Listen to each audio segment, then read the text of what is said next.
Ex-BBN housemate Dr. Faith Adewale was invited for an interview, and it was a very interesting one to see and to watch and to listen to. It was so obvious that Dr. Faith has matured so much after the show. He was asked so many questions and shared insights as to his future plans, what he intends to do after the show.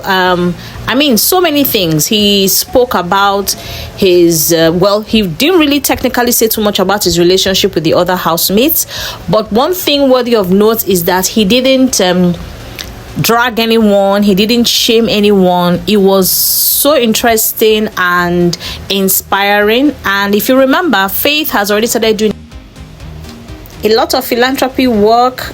He's really looking to become more artistic, lean more into his artistic side. And of course, he spoke about the fact that his parents didn't want him to audition for the show. You know, the allegation on him actually borrowing 5 million naira to register for the show, and how his manager dumped him, and lots more. So the interview, you are going to watch it and tell me what you think. Don't forget, as usual, to drop in the comments your opinion if you think he has matured, if you think he's so much better than he was before, and if lessons were learned, and whatever else you think was worthy of mentioning in the comments. And as usual, remember, I respond to your comments. So I look forward to hearing from you. But in the meantime, sit back, relax, and enjoy the interview. It's reality TV and stuff. What I think it's like a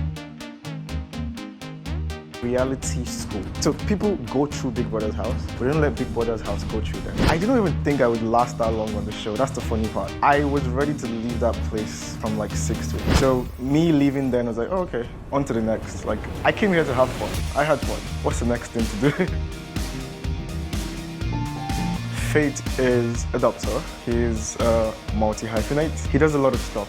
I paint, I'm an augmented reality creator. I do spoken word poetry. I also write poems. I think I have about 500. I've worked with some of the biggest brands on earth. I'm just Faith. I think my name is who I am. I believe I can do everything. So Faith is Faith.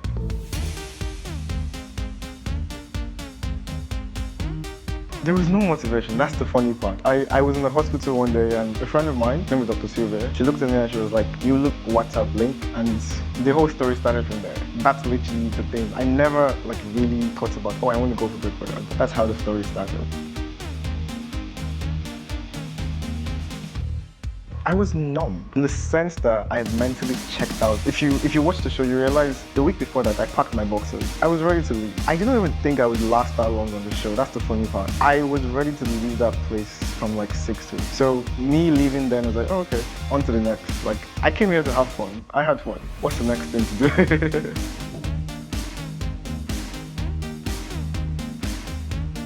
I think what has happened has happened. It was a blunder on my part. And I think something very important to note is that people can do whatever they want to do to you. People have a right to be whatever they want to be to you. But you own your reaction. You own how you respond to whatever people do to you. So in that altercation, sometimes I play back to it and I realize I could have just walked away. I could have literally just, okay, let me just go take a nap or something. And I've learned that now, right? It's like, and I'm putting, I've put effort into that. I've put measures in place to ensure that, whenever a situation like that comes up, if at all it does, that never repeats itself. Because I think it was a moment for me to grow as a person. I'm 25. I'm still learning. I'm still growing. And it's not an excuse, no. But I think it's an opportunity for me to reflect on my actions and grow and become a better person.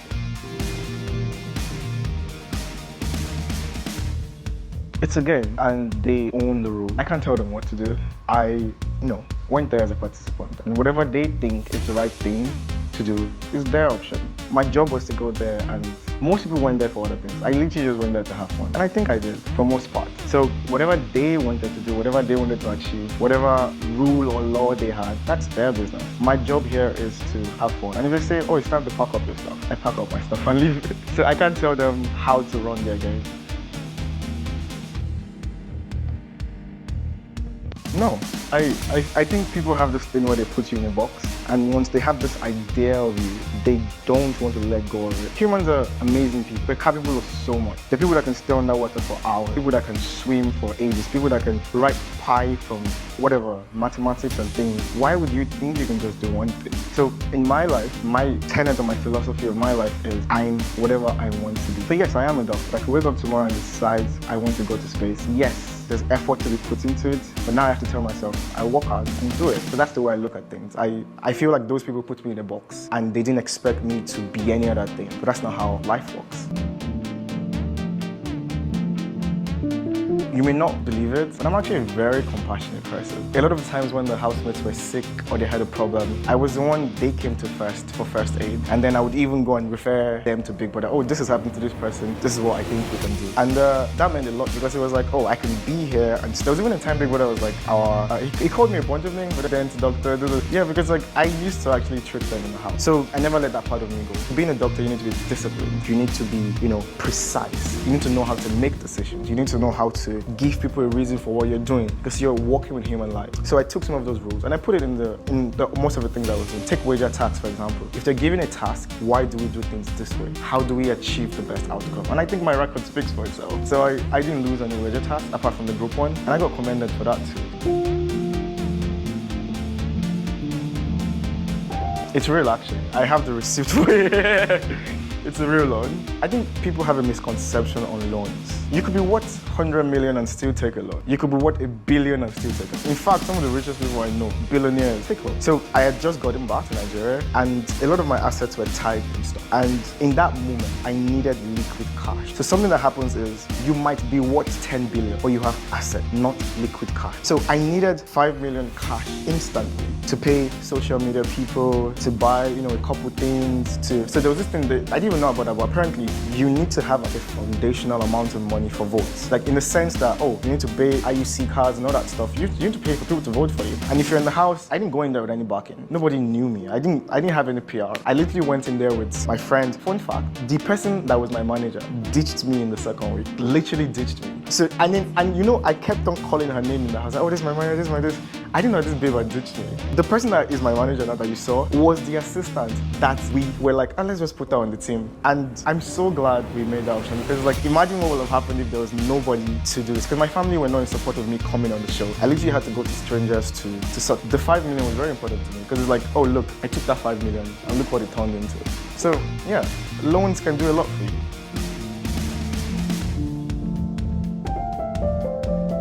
The day I came out of the house, my initial idea was to make that video and post it the next day. But then someone was like, come on, take a break, just rest for 1 week. I think the Big Brother house is a school. People call it reality TV and stuff, but I think it's like a reality school. So people go through Big Brother's house, but don't let Big Brother's house go through them. You have physical activity in the arena, creative abilities in wager tasks. You have social learning in people around the house. They're trying to teach you something. They're trying to show you a way you can live. If you actually do all these things and you imbibe them and you let these tenets flow through you will not come out of Big Brother the same. I went in there, a random doctor. I came out, bro, I didn't even know I had some of this. I didn't know I could creative direct. I didn't know I could, write things on the spot. But I wrote 2 songs in that house that we performed in the wager. We did that. I didn't know I could do these things. And I only figured it out because I went to Big Brother's house. To most people, it's a reality TV show where things like for fun and happen. No, but to me, it was a place where they killed Faith and they brought a better version of Faith out. And I'm grateful for that version of me out now. I don't give a damn. I don't care. That's the first. But the second thing is, people are entitled to their opinion. You have a right to your opinion. The problem comes when you have your own idea or you have your own way of thinking and then you now want to force another thing. No. But if you think this is a certain way, fine. If you think this is not a certain, fine. So those things have never affected me because it's like, okay, so they think this. What am I supposed to do? I don't care. I'm not perfect. I make a lot of mistakes. I'm still growing. But at the same time, public opinion is public. That's the reason why it's called public opinion. It's public opinion, and they have a right to their public opinion. Why study something I'm good at? You go to school to learn something you're not good at. Picasso didn't go to school for art. The Basquiats did not go to school for art. No, these people are phenomenal artists, life-changing artists. You go to school to learn what you don't know. And that's why I respect all of them in the house. Because it's like, in as much as we may not have had the most cordial relationship, I respect all of them. Because to be an artist, to be a whatever, anything in the art space, to be an entrepreneur, it takes dedication, it takes effort. That's my private life. That's my private life, so you know, that's left to me if I have or not. I can't decide that. I'm not the owner of the game. I don't own the game, it's like they own it. So you should ask them, not me. They did what they had to do. And, you know, proud of her. She'll go very far. I have a lot of things. So, for example, I realized I could host. I never even knew that. I could also creative direct. I realized I could write. So think writing a movie or directing a movie, directing music video, design. I design stuff. I even design stuff in the house too. Maybe one day you hear me collaborate with a Charging now. Or maybe I'll be the creative director of a fashion house tomorrow. Think companies. I want to have a production company too. You have this crazy idea that nobody has been able to bring to life for you.